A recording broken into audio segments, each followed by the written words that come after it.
was something that is important to me and something I see when I'm working with people with strokes and brain injuries and their family caregivers and people with other kinds of neurological injuries or diseases. I see this a lot, and I wanted to talk about it a little bit because I've seen it make a difference. So first, I want to bow to our deaf members with an acknowledgement that many deaf people do not consider deafness either a disability or a disease, but rather a cultural difference. And I would like, as we talk tonight, for everyone please to listen to what is being said as an invitation to know, not a judgment or a statement about what's true for anybody else. Even if we have something that's a difference that we don't consider a disability, very often we have some level of dis-ease in our lives. So please apply this however makes sense to you. One of the gifts of our Vipassana or insight meditation that we do is that we cultivate the ability to see and be with things just as they are, to grow our own wisdom and learn to trust our own insights. We open the space between our experience and our reactions to experience by relaxing, practicing kindness, paying attention, and making room in our hearts for ourselves. When we experience disease, dis-ease, whether it's from a challenge in our physical or emotional bodies, or suffering from another source, we often find ourselves enmeshed in stories about what's happening. And those stories, and there are lots of them, can easily close us off to our direct experience and shut the door to our own hearts. As an example from the part of the world with which I am personally deeply familiar, in neurological injury or disease, we encounter endless interpretations about what our experience is or should be. Doctors give us labels: stroke, traumatic brain injury, Parkinson's, polio, Guillain-Barré, many, many labels. The trouble with labels is this: every label, no matter how medically sound, is an abstraction, a representation of a fragment of actual experience, not the experience itself. Every label is full of and gives rise to stories that can take us even further from our direct experience. Stroke is a label. The actual experience of the physical or emotional state of any one person who experiences a stroke is completely unique to that person. Disability is a label. Any difference or condition can readily become a label and give rise to stories. We all have stories. They are part of being human. We have happy stories, we have sad stories, positive stories, negative stories. We have stories from our childhood, from the experts we learned from growing up. We have stories from the broad culture, stories built on our hopes and dreams. Stories are fine. Stories can help us orient in the world. They can train us in skills, and they can create community when we share them. While they are part of being human and they can be really useful, stories are still stories. Even positive, hopeful stories are still stories. They are not what is actually happening right now, right here.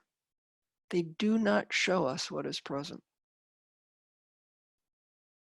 The labels and stories that we hear and make up about what is happening to us or what should be happening to us can have a profound effect on both the experience of our conditions and the functional expression of them. I see this all the time when I'm teaching stroke recovery. The stories we tell ourselves can change what happens in our bodies. Makes a big difference. So let's just do a little fun exercise for a minute, just to feel the power of stories. Imagine with me for a moment and shut your eyes. Imagine and tell yourself a story about your eating ice cream. Or if you don't like ice cream, about something else that you really like. Imagine yourself doing this, the flavor you like best, the texture, the food, the feel of the food in your mouth, the coolness or the warmth, the pleasure. Just think about it, what it's like. What's it taste like? How does it feel to eat it? Check into your body. What do you notice? Can you feel yourself eating whatever you like?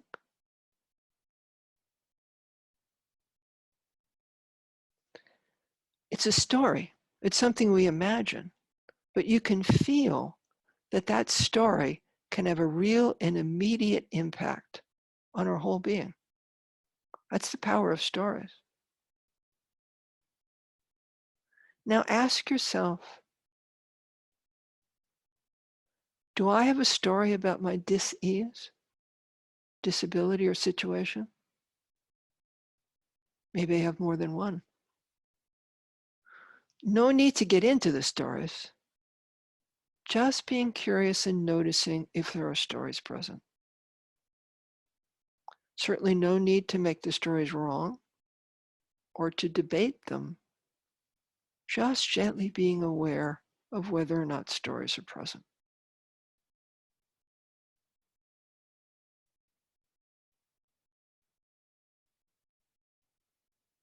Do you notice any stories? I have lots of them. Sometimes it takes a while to begin to notice the stories that we carry about our bodies and disease. But once we set the intention to notice, we will gradually begin to see them in the running monologue in our minds.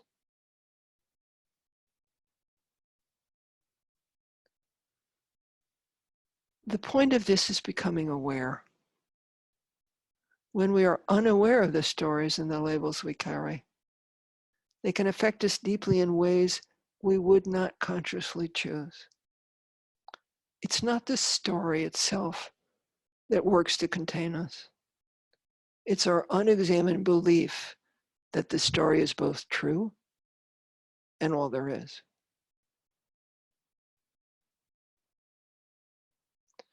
The labels and stories of dis-ease can be particularly difficult because these stories encourage us to label ourselves as wrong or less than. Looking at what is happening with the filter of wrong is an invitation to judgment, criticism, and exclusion. Practice, on the other hand, teaches us not to judge, not to exclude, not to criticize.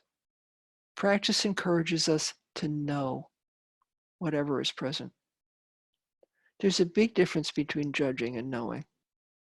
Knowing excludes nothing.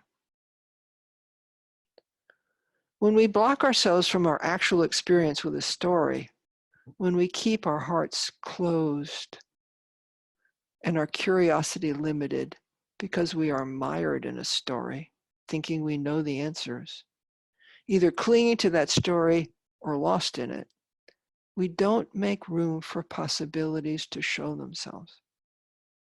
We don't see what could be present or what actually is present. Understanding this is one of the most powerful tools for making a life in whatever place or condition we find ourselves that I've ever seen. And I see this all the time. I have a friend who had a stroke, and it was difficult to diagnose. And he was misdiagnosed by many doctors. Nobody knew he had a stroke for months. And as a result of it, he missed early intervention in physical therapy or other things that could have helped him. And he's angry. He is really angry. And this has been going on for almost 2 years now. And he is mired in the story of resentment and anger. That's what he sees. That's all he's willing to talk about. What he did not get. And you can immediately see what that does for his condition. First of all, he's focused on what's wrong, not on what's possible. And second of all, he's focused on how he was injured, not how he can get help. As a result, he chases away everybody who's willing to step up and help him. And he just breeds anger. And he's stuck in that story. We don't know how much more he might recover in the way of balance and coordination. But as long as he's stuck in the story, he's never going to find out. So this is what I mean by being mired in a story. It's fine to have stories. It's fine to have positive stories. It's even fine to sit with our negative stories. That's not the point. The point is knowing whether or not we're mired in the story and opening our hearts to see whatever else can emerge. With our practice, we train in befriending ourselves just as we are. We listen to Tara talk about how she knows that she gets overwhelmed and she gets angry and she lashes out. She knows how she is. She knows what overwhelms her with her sensitivities and her pain. She's willing to know that. She's willing to see how that works for her. And so she creates an intentional intervention that makes her life easier and more productive. That's what understanding the power of these stories can do.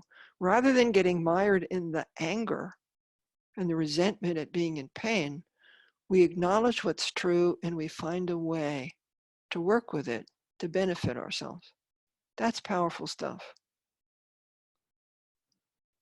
We see and allow ourselves to let go of our stories, and in doing this, we open the space between experience and our reaction.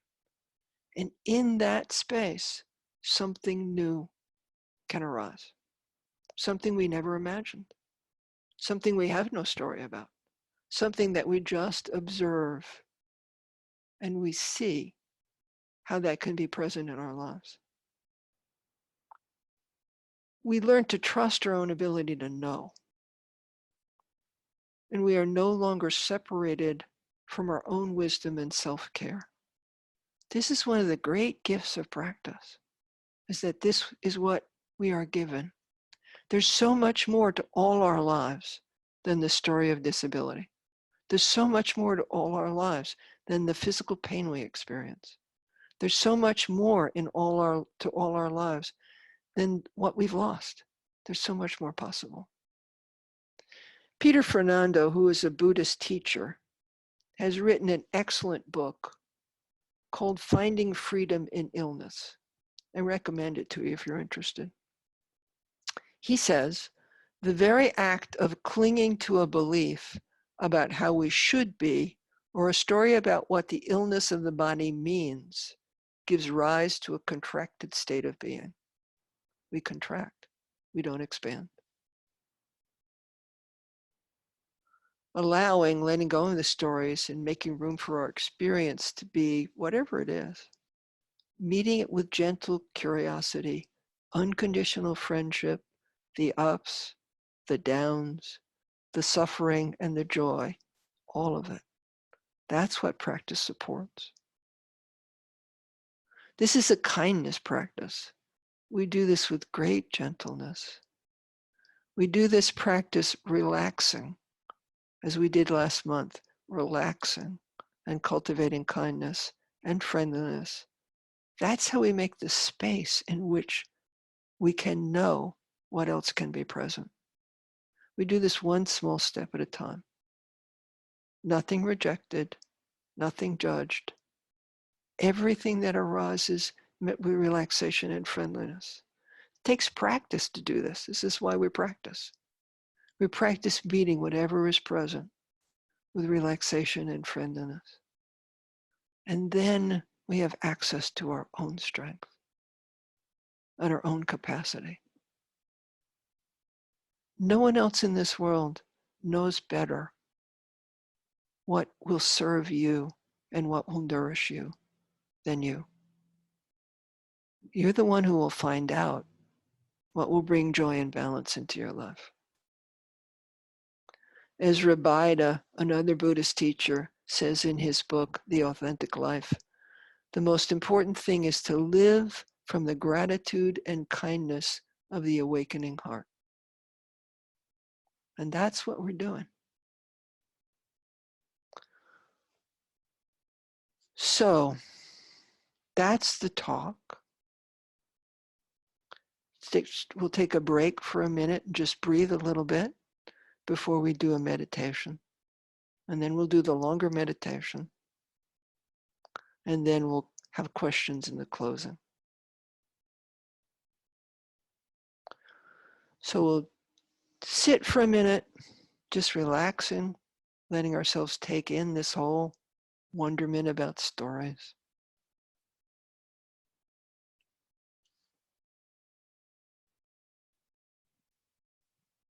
And then we'll start to practice. Everybody ready? Okay.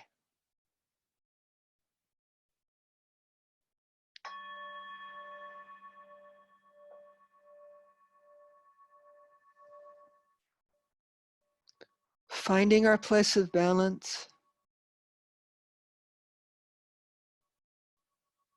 adjusting our position to find that place in which we feel comfortable and balanced.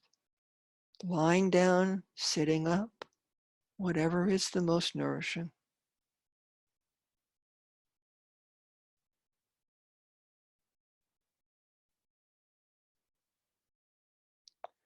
Remembering Pema Chodron's breath practice from last month. Breathing in through the nose, gently out through an opened mouth, just slightly open. Resting our attention on the out breath as it dissolves. Relaxing.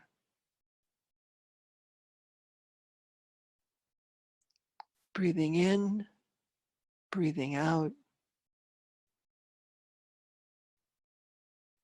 Finding ease in letting go in the out breath.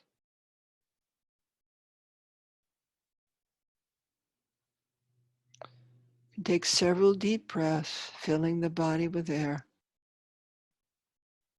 Exhaling through the mouth. And then letting your breathing relax into its normal rhythm, however that shifts and changes.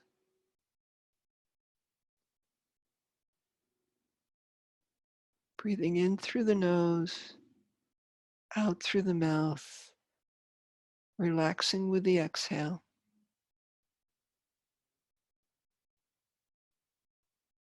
And then either continuing that practice or settling into whatever breath practice is comfortable for you.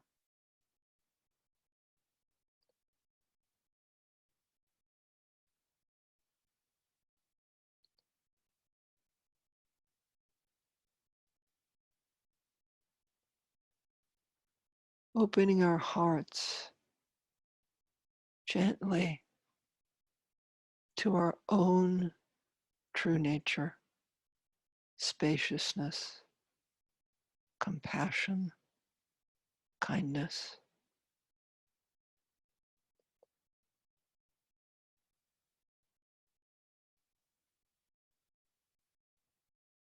And as we do this, bringing to mind a moment of kindness, something we've experienced, feeling that kindness in our bodies,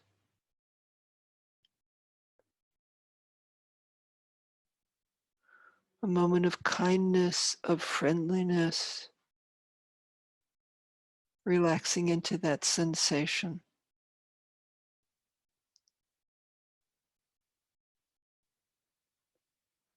Aware of a story of kindness and intentionally using it to remind us of the sensations of friendliness.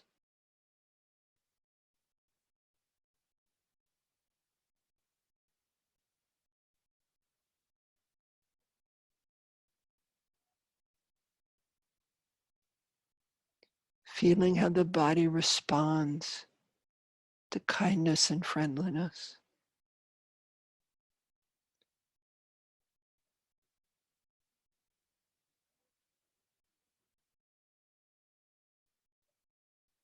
Being very gentle with ourselves as we do this.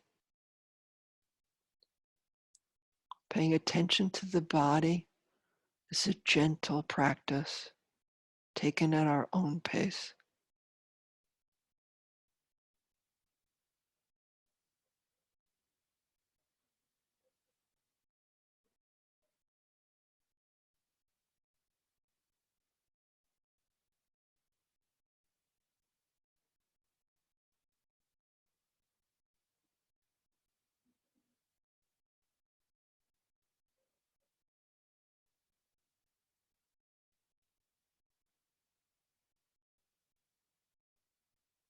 Now remembering that sensation of kindness, gently bringing the attention back to the breath, following the breath as it gently moves out of the body, dissolving, relaxing, cultivating friendliness.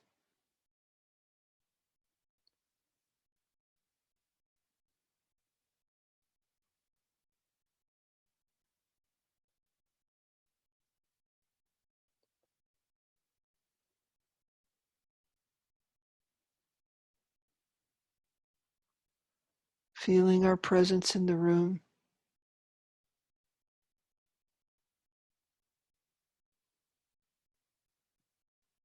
the temperature on our skin, any sounds that are present,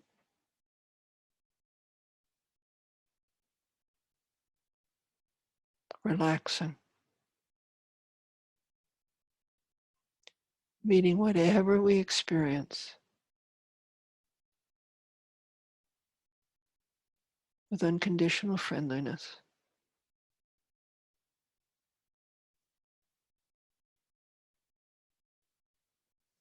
Welcoming whatever we find.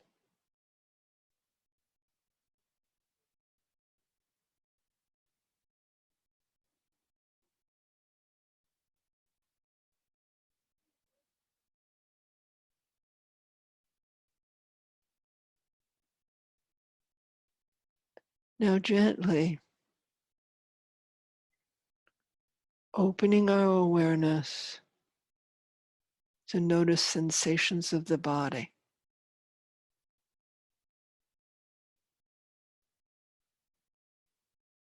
Whatever emerges, whatever you notice, gently resting your attention as light as a feather on whatever you notice.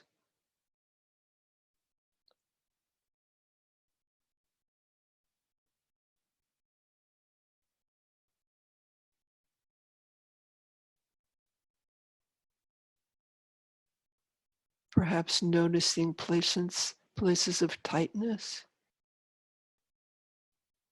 perhaps places of ease.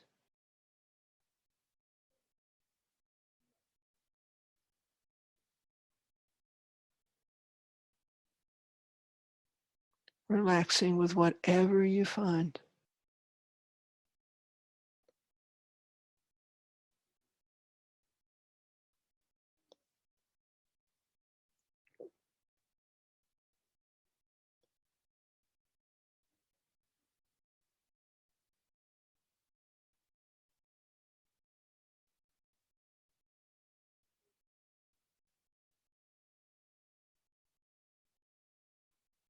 Attention gently resting, perhaps in your feet,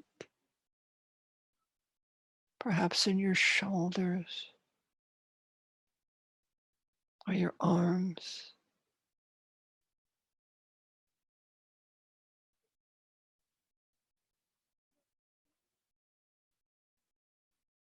Curious about whatever emerges.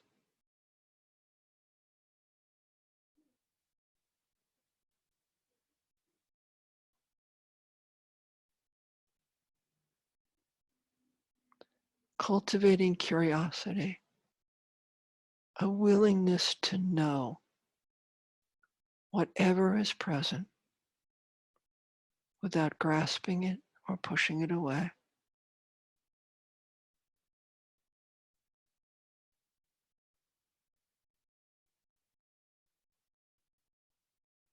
Allowing space for whatever you notice.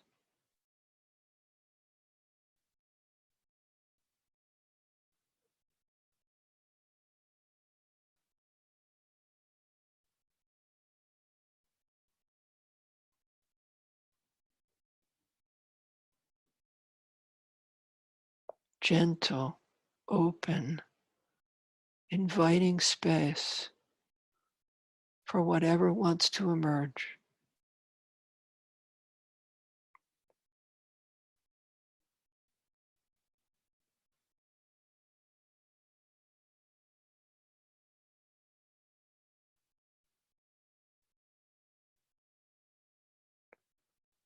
When the thoughts and the stories arise, notice them,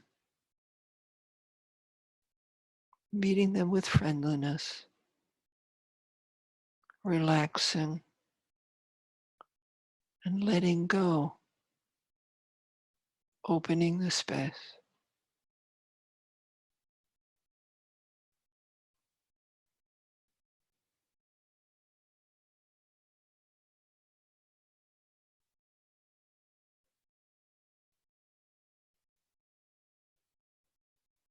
Gently bringing the attention back to the sensations of the body, just as we are,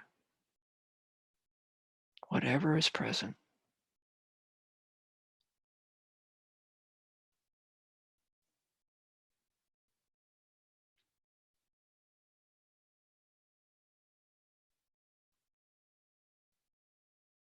Touching the body gently.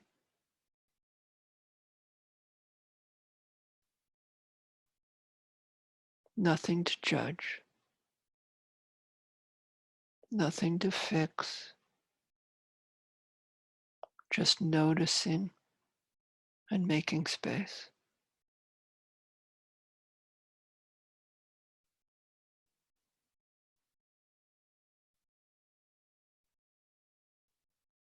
At any time as you do this, you can choose to let go of sensations of the body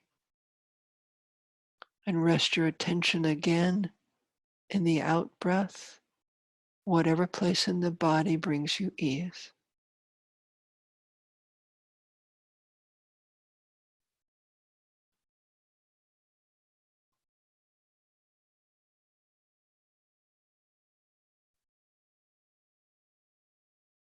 Returning to sensations of the body when that feels right for you.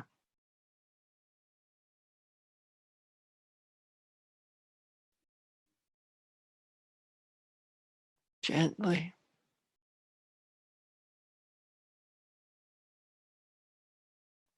No force.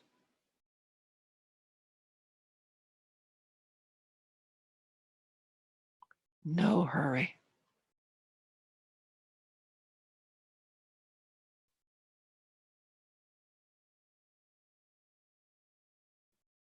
Gently, light as a feather.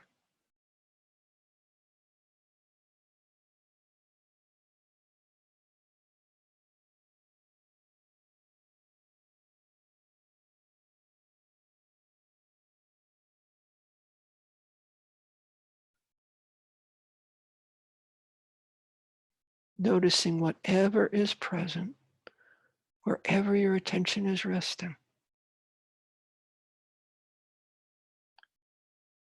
Relaxing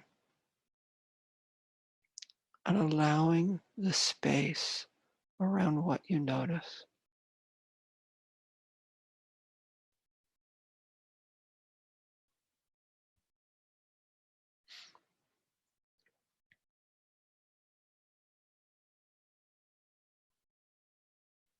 Noticing the thoughts and the stories.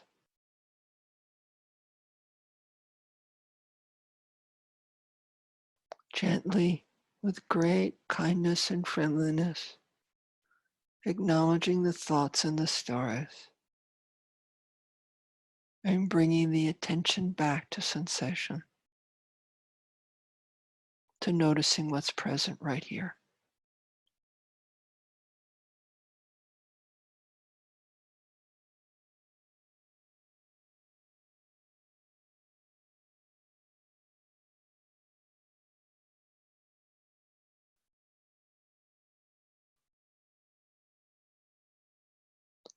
Making room for something new to arise.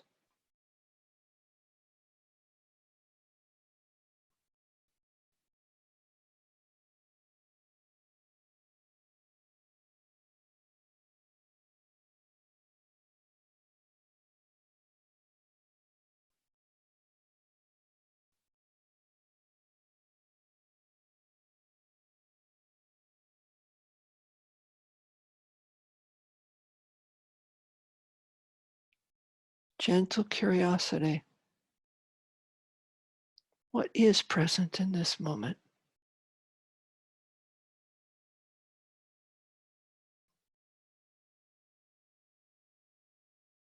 Nothing to change. Just noticing.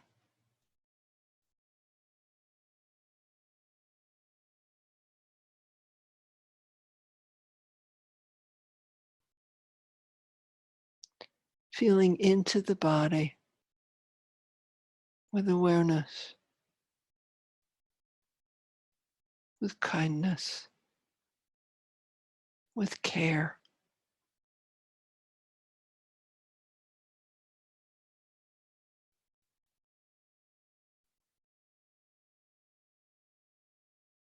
Letting whatever we experience into our hearts.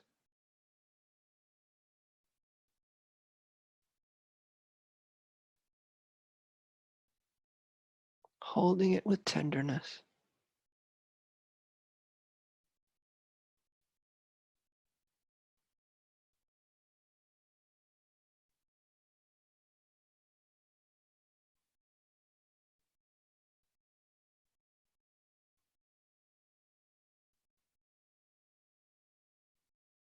Rejecting nothing.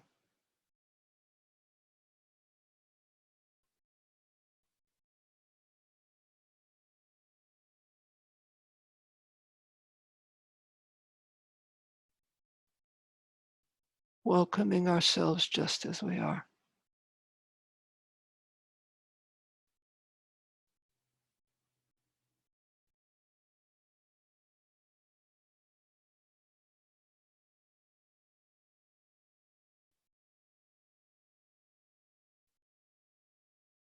Relaxing with the out breath.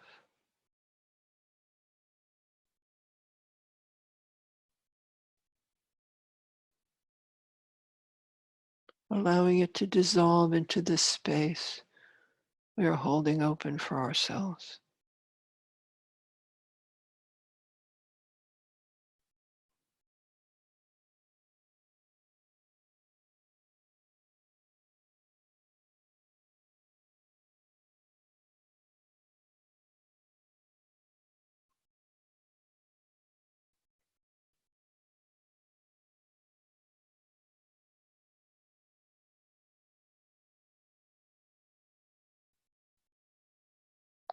If you notice any reactions to what you experience, just notice them, meet them with friendliness, and let them go.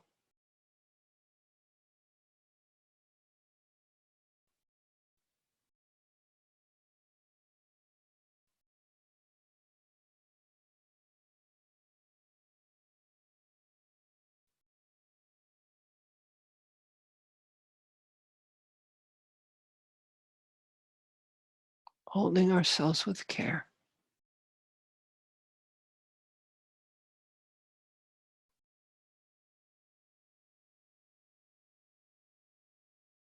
Remembering the sensations of kindness and friendliness.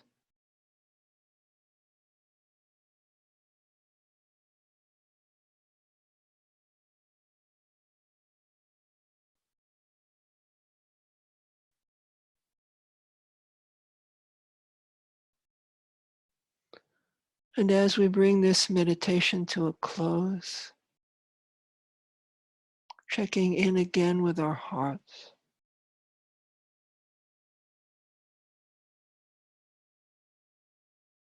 our kind and generous hearts.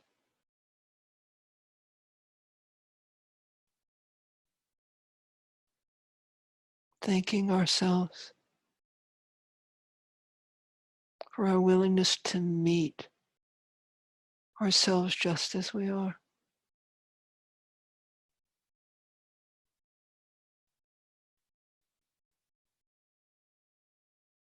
Saying to ourselves, may I be peaceful and at ease. May I be safe. May I be filled with love and kindness. May I be happy.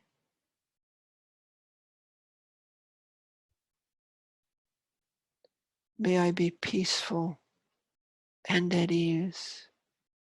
May I be safe. May I be filled with love and kindness. May I be happy.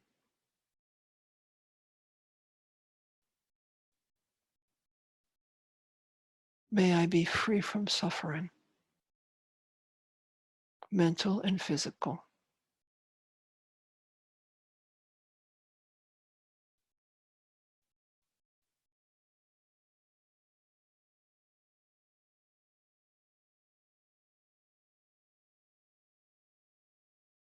May I know joy.